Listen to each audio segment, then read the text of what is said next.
जो घर 20 साल 25 साल से हैं, जिनकी सर्वे पावती है, जो जूने लोग हैं, वहाँ के मतदार हैं, ये जानबूझ के कुछ समाज के गंदे लोग वो उनके घरों पे बुलडोजर चलाने की कोशिश कर रहे, जानबूझ के वहाँ से लोड लेके जाने का काम कर रहे हैं। जो मेरे पास ये सारे यादव नगर के पूरी जनता आई, 100-500 लोग आए, बोले कि दादा हमारा घर बचाइए। मैं बोला घर बचाने वाला सिर्फ एक ही नेता है, वो आदरणीय लोक नेता गणेश जी नाइक साहब।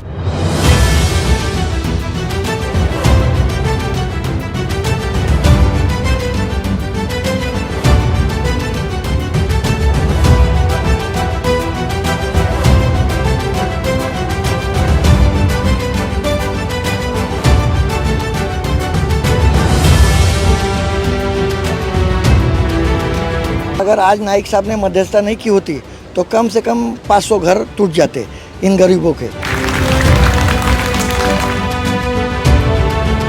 अपन किसी मंदिर में जाते हैं तो कैसे कलेजे को ठंडक मिलती है, आत्मा को शांति मिलती है, वैसे ही उनकी बातों को सुन के जनता दरबार में आज इन सारे लोग खुश हुए और इन सबको शांति मिली।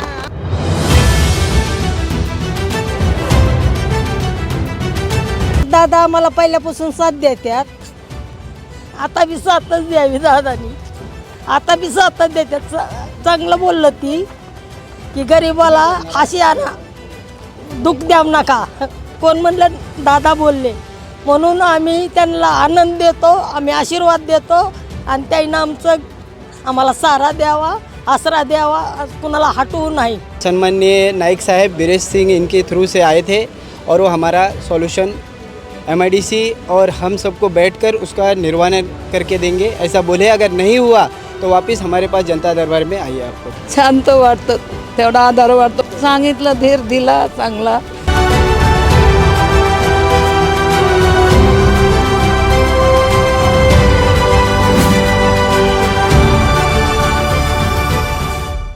महाराष्ट्र राज्य के वन मंत्री गणेश नाइक के जनता दरबार में सभी लोग अपनी समस्याएं लेकर आते हैं। वन मंत्री गणेश नाइक द्वारा भी लोगों की समस्या जल्द से जल्द हल हो एवं उन्हें न्याय मिले, ऐसा प्रयास किया जाता है। हाल ही में वन मंत्री गणेश नाइक का 10वां जनता दरबार वाशी स्थित विष्णुदास भावे नाट्यगृह में संपन्न हुआ। इस जनता दरबार में समाज सेवक वीरेश सिंह तकरीबन सैकड़ों लोगों के साथ वन मंत्री गणेश नाइक से प्रत्यक्ष मिलकर अपनी समस्याएं उनके सम्मुख रखी।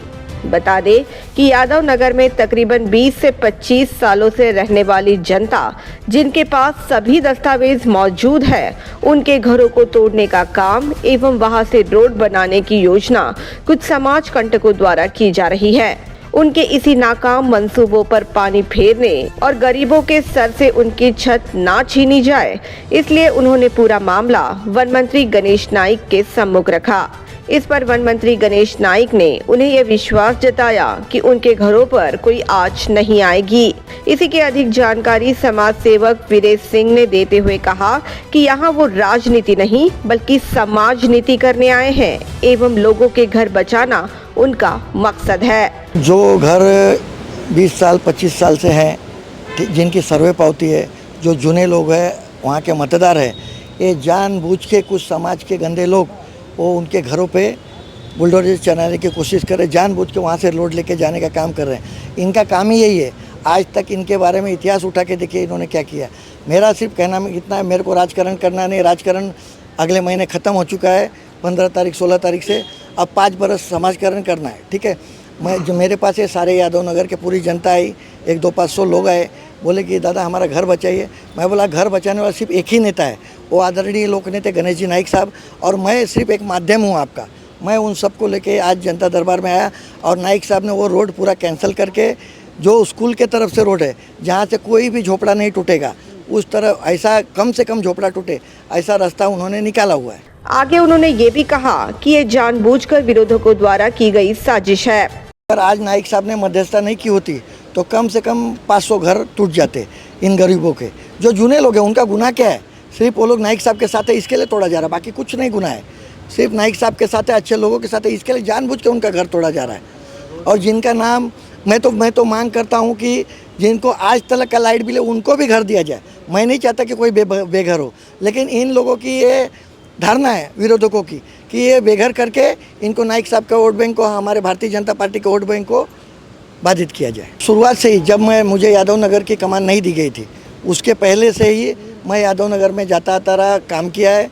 हमारे दुर्विजय पाल जी थे, वो अभी स्वर्गवास हो गए, नहीं रहे, उनके माध्यम से भी हम लोगों ने बहुत सारा इन्हीं लोगों के काम के लिए वो आते थे हमेशा। अब वो नहीं है तो उनके जगह पे हमारे मास्टर साहब है, सुरेश पाल है, महेश पांडे हैं, बाकी के लोग हैं, मौर्या जी हैं।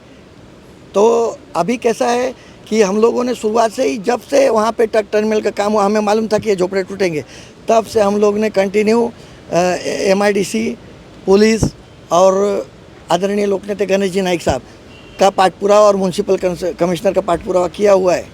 और वो पाठपुरावा के चलते ही आज कहीं पे ऐसी भूमिका हुई है कि वो रोड शायद कैंसिल हो जाए और इन सब के सारे घर बच जाएंगे। वीरेश सिंह ने आगे ये भी कहा कि उन्हें गणेश नाइक पर पूरा विश्वास है एवं गरीब जनता को न्याय देने का हमेशा से ही उनके माध्यम से प्रयास किया जाता है। देखिए, अभी मैं तो दादा का भक्ति हूँ। हमारे पिताजी के ज़माने से हम लोगों ने कभी कोई पार्टी नहीं छोड़ी।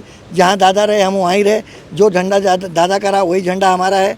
हम लोग नाइक साहब के तैयार किए हुए, बोलते हैं ना, एक शिष्य हैं। लेकिन मैं आपको एक बात बताता हूँ कि वहाँ आने के बाद जैसे अपन किसी मंदिर में जाते हैं तो कैसे कलेजे को ठंडक मिलती है, आत्मा को शांति मिलती है, वैसे ही उनकी बातों को सुन के जनता दरबार में आज इन सारे लोग खुश हुए और इन सबको शांति मिली। जिनके घर प्रभावित होने वाले हैं उन लोगों ने राहत देने के लिए वन मंत्री गणेश नाइक एवं समाज सेवक वीरेश सिंह का आभार व्यक्त किया। हम लोग देवी धाम नगर में 1988 से रहते हैं और हमारे पास टैक्स पावती जो है 1992 का है। और कुछ लोगों के साजिश की वजह से इन्होंने ट्रक टर्मिनल बनाया था। पहले ट्रक टर्मिनल बना, रास्ता बाद में पास किया और वो रास्ता लेके हमारे घर के ऊपर से लेके जा रहे थे, जबकि घर के बाजू में जगह थी। तो उस जगह को छोड़कर हमें बोल रहे पीछे जाके बनाइए, जबकि वहाँ पे ऑलरेडी प्लॉट हो चुका है, ऐसा हमको मालूम पड़ा था। तो उसके न्याय के लिए हम नाइक साहब के पास आए थे और सम्माननीय नाइक साहब वीरेश सिंह इनके थ्रू से आए थे और वो हमारा सॉल्यूशन MIDC और हम सबको बैठकर उसका निर्वाहन करके देंगे, ऐसा बोले। अगर नहीं हुआ तो वापस हमारे पास जनता दरबार में आइए आप लोग। आम्ही इतके दिवस राहतो, अचानक रोड काढायला लागल्यात, मग आम्ही कुठं जायचं? त्याईनं घरं बांधायला लागल्यात तर तिथं 2दा मोडल्यात आणि त्या घराची गॅरंटी नाही। जर दादा आम्हाला पहिल्यापासून साथ देतात, आता बी साथच द्यावी दादानी, आता बी साथच देतात। चांगलं बोललं ती की गरीबाला हाशी आणा, दुःख द्याव नका, कोण म्हणलं?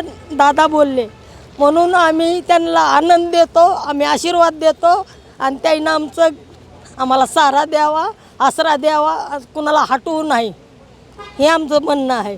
त्यांचं भाषण ऐकलं, आम्हाला आनंद वाटला, सुख वाटलं। भले बाकीच्याला समजू नाही समजू, मी समजून गेले, आम्ही मराठी आहेत, त्याच्यामुळं मी सगळ्याला संकट घेऊन चलते। ही बोलते मॅडम मी की आमचा गरिबाचा सहारा मोडू नका। आज आम्ही तुम्हाला तास टोपी घातली आणि तुम्ही आम्हाला लाथ मारता, असं नका ना करू। काही जी सत्य असेल ती तुम्ही करा ना।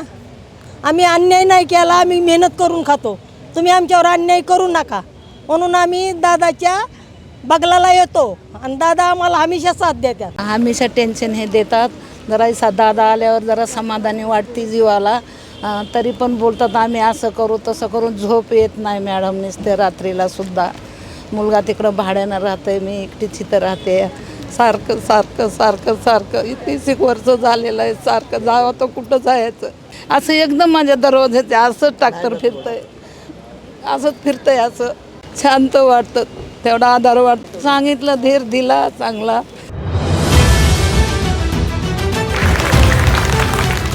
Bureau report, the metro.